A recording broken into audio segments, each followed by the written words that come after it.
जम्मू कश्मीर की राजनीति ने आज एक नया मोड़ लिया और ये अभूतपूर्व भी था, हैरान करने वाला भी था और चौंकाने वाला भी था कि भारतीय जनता पार्टी के प्रदेश अध्यक्ष रविंदर रैना,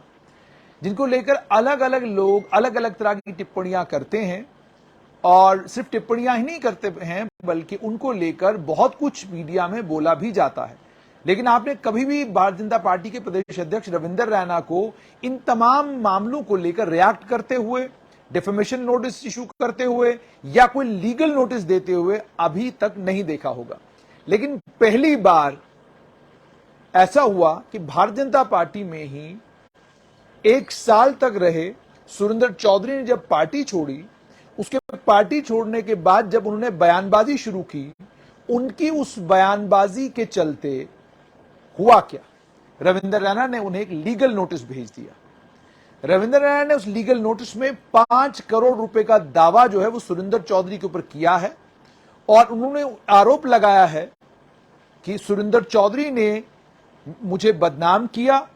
उन्होंने आरोप लगाया है कि सुरेंद्र चौधरी ने ट्विटर के ऊपर ट्वीट करके जब ये बात कही, परिवारवाद और करप्शन की बात कही, तो इस परिवारवाद और इस करप्शन के आरोप को लेकर उन्होंने ये कहा है कि उस चीज को उन्होंने गंभीरता के साथ लिया और गंभीरता के साथ लेते हुए नवयुग सेठी, जो सीनियर एडवोकेट सुनील सेठी के बेटे हैं और एक उभरते हुए वकील हैं, उनके द्वारा एक लीगल नोटिस सुरेंद्र चौधरी को भेज दिया गया है। क्या जम्मू कश्मीर में भी वो कवायद शुरू हो गई है कि आप कानून के रास्ते से उस नेता को घेरने की कोशिश कर रहे हैं जो नेता कल तक भारतीय जनता पार्टी का हिस्सा था, जिस नेता का टाकरा सुंदरबनी नौशेरा के इलाके में रविंदर रैना के साथ 2014 में हो चुका और जिस नेता ने पार्टी छोड़कर पार्टी के 2 बड़े नेताओं के ऊपर संगठन महामंत्री अशोक कौल और भारतीय जनता पार्टी के प्रदेश अध्यक्ष रविंदर रैना पर आरोप लगाए। क्या बीजेपी तैयारी कर रही है कि सुरेंद्र चौधरी को कानूनी तौर से घेरा जाए? अगर यह है तो यह स्ट्रैटेजी आखिरकार क्यों? और यह भी आप जानते हैं कि भारतीय जनता पार्टी को छोड़ने वाले कोई बड़े नेता सुरेंद्र चौधरी पहले बने हैं। इससे पहले जितने भी लोगों ने भाजपा को ज्वाइन किया, किसी भी नेता ने पार्टी को नहीं छोड़ा और सभी नेता आश्वस्त हैं इस बात से कि कल को जब भी जम्मू कश्मीर में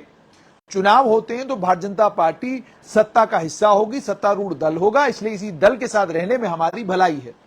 लेकिन क्या हुआ जिसके चलते सुरेंद्र चौधरी ने पार्टी छोड़ दी? उन्होंने अपना वक्तव्य अलग अलग जगह पर दिया है और सीधे सीधे आरोप अध्यक्ष और संगठन महामंत्री पर लगाए हैं।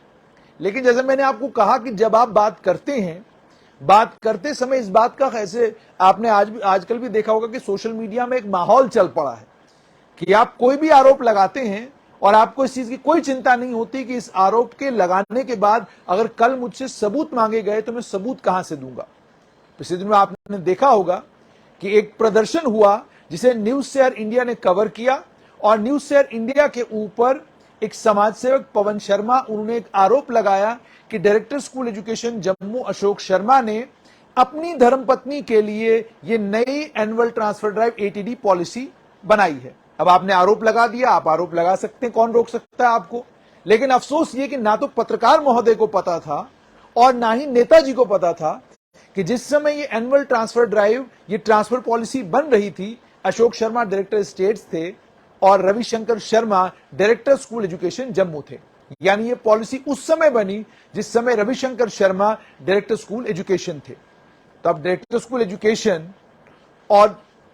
सेक्रेटरी एजुकेशन और जिस समय पॉलिसी बनी उस समय आपको भी याद होगा कि सभी लोगों ने इस पॉलिसी की तालियां बजाकर स्वागत किया था। बहुत बढ़िया पॉलिसी है। तो मतलब ये कि आप सोशल मीडिया पर आइए, किसी पर कोई भी आरोप लगाइए,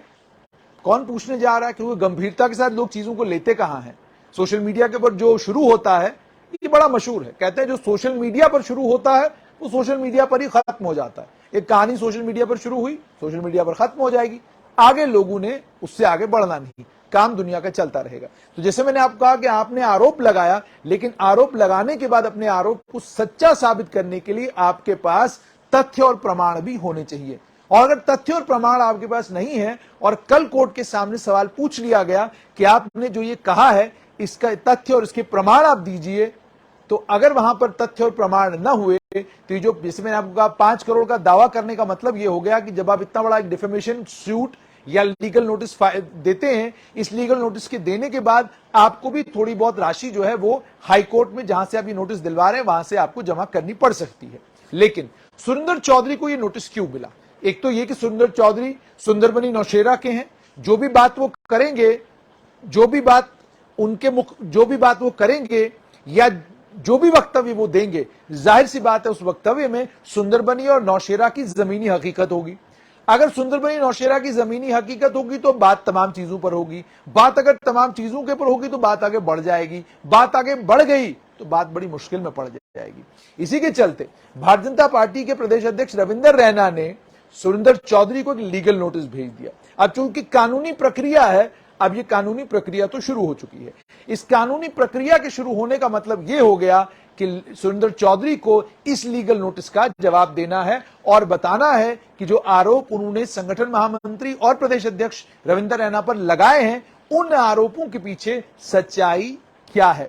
और इस बात की, इस लीगल नोटिस को लेकर रविंदर रैना गंभीर हैं, उसका पता यहां से चलता है कि उन्होंने वरिष्ठ वकील और जम्मू कश्मीर के जाने माने और प्रसिद्ध वकील सुनील सेठी के बेटे, सीनियर एडवोकेट सुनील सेठी के बेटे एडवोकेट नवयुग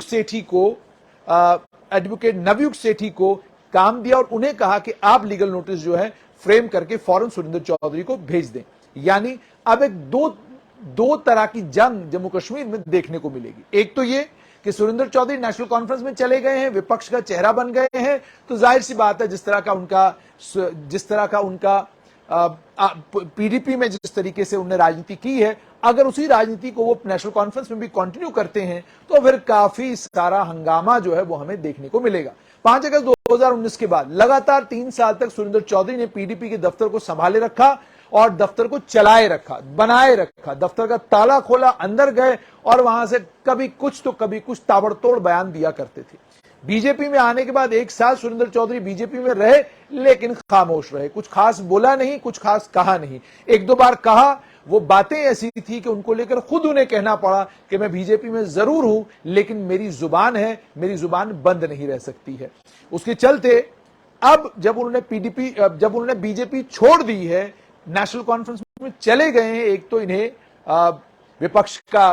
प्लेटफॉर्म मिल गया, दूसरा ये कि शुरुआत ऐसी हुई है कि भारतीय जनता पार्टी के प्रदेश अध्यक्ष और संगठन महामंत्री, हालांकि संगठन महामंत्री ने इस बात का नोटिस भी नहीं लिया, संज्ञान भी नहीं लिया और ना रिएक्ट किया, लेकिन प्रदेश अध्यक्ष ने रिएक्ट किया है और उन्होंने रिएक्ट करके एक लीगल नोटिस जो है वो सुरेंद्र चौधरी को भेज दिया है। सुरेंद्र चौधरी की आने वाले दिनों में इस लीगल नोटिस के कारण मुश्किलें बढ़ सकती हैं अगर कोर्ट इसका संज्ञान ले और रविंदर रैना भी इसे फॉलो करे, क्योंकि जाहिर सी बात है कानूनी प्रक्रिया है। इस कानूनी प्रक्रिया को अगर राहुल गांधी को गुजरात में फॉलो करना पड़ रहा है और उन्हें कोई रिलीफ हाईकोर्ट से भी नहीं मिला है, उसी कानूनी प्रक्रिया को सुरेंद्र चौधरी को भी फॉलो करना पड़ेगा। लेकिन कई बार ये कहते हैं और अकलमंद भी कह गए हैं कि राजनीति में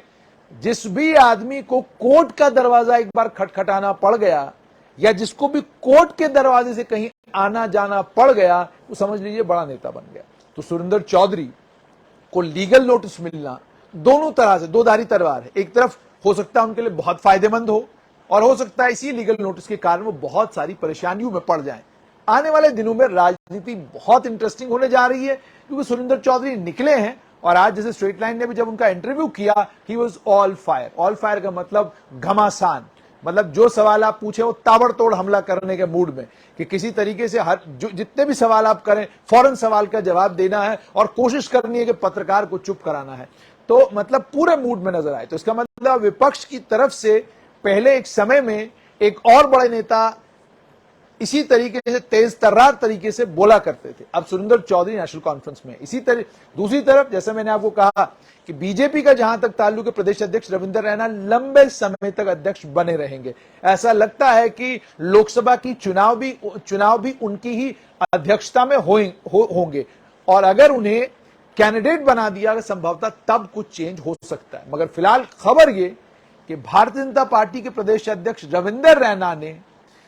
वही रास्ता लिया है जो रास्ता भाजपा ने गुजरात में लिया मोदी के नाम पर और राहुल गांधी को मुसीबतों में फंसा दिया। ऐसा लगता है रविंदर रैना ने भी वही रास्ता लिया है, लेकिन अब आने वाले दिनों में देखना होगा ये जो आज लीगल नोटिस या इसे डिफेमेशन सूट कहिए, ये सुरेंद्र चौधरी के लिए आने वाले दिनों में मुसीबतें लाता है या सुरेंद्र चौधरी की राजनीति को और बड़ा करता है।